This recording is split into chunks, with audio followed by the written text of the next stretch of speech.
Trump's first G7 summit gets down to work in Sicily. U.S. President Donald Trump is meeting leaders of the world's other major economies at his first G7 summit, held in a cliff-top hotel in Sicily. They are discussing foreign policy and security, with the Manchester bombing casting a shadow over the meeting. A tough debate is expected on issues like trade and climate change, already raised in Brussels at talks between Mr. Trump and EU leaders on Thursday. European Council Chief Donald Tusk predicted a difficult summit. "No doubt, this will be the most challenging G7 summit in years," he said as the summit got underway in Taormina, a town on the Italian island which overlooks the Mediterranean. The G7 consists of Canada, France, Germany, Italy, Japan, the UK and the US, while the EU also has representatives present. It is also the first G7 summit for French President Emmanuel Macron, UK Prime Minister Theresa May and Italian Prime Minister Paolo Gentiloni. Fresh from his public dressing down of NATO leaders for not spending enough on defense, Mr. Trump is expected to be just as ready to take on his G7 counterparts, the BBC's James Londale in Sicily reports. There will be agreement on the need to do more to tackle violent extremism, and there will be serious discussion with Japan's Prime Minister about the threat from North Korea, our correspondent says. What did Trump say about the Germans? Other G7 leaders are concerned the U.S. president might promote a protectionist agenda. German weekly Der Spiegel quoted Mr. Trump as saying in a meeting with European Commission President Jean-Claude Juncker on Thursday that Germans were very bad on its car sales to the U.S., and vowed to stop this.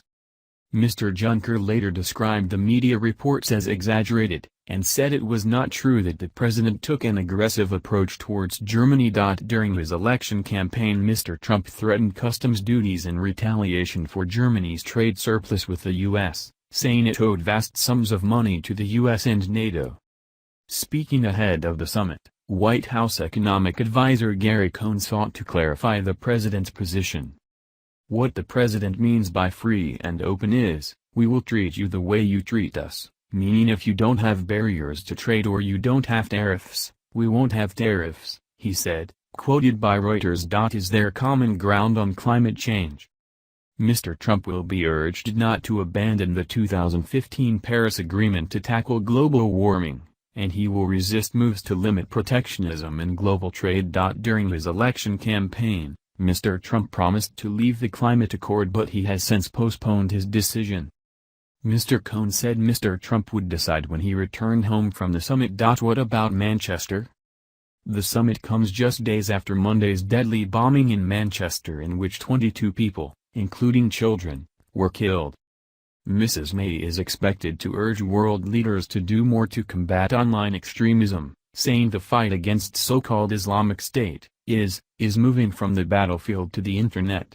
The UK government has urged technology companies to do more to remove harmful content including extremist propaganda and bomb-making guides from their networks. Mrs. May is expected to lead Friday's discussion on security and counter-terrorism but will cut short her visit and miss the program on Saturday. What did Trump and Abe decide? The U.S. President and Japanese Prime Minister Shinzo Abe discussed the nuclear and missile threat from North Korea.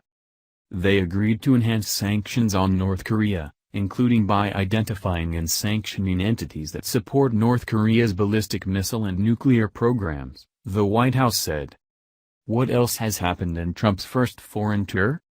Addressing a NATO summit in Brussels on Thursday, Mr. Trump warned that all members of the alliance should contribute more financially on defense. NATO states' contributions are voluntary and a target of spending 2% of GDP on defense is only a guideline, but the U.S. is concerned that members are not paying enough. The bloc later agreed that member states would report back annually on defense spending to NATO.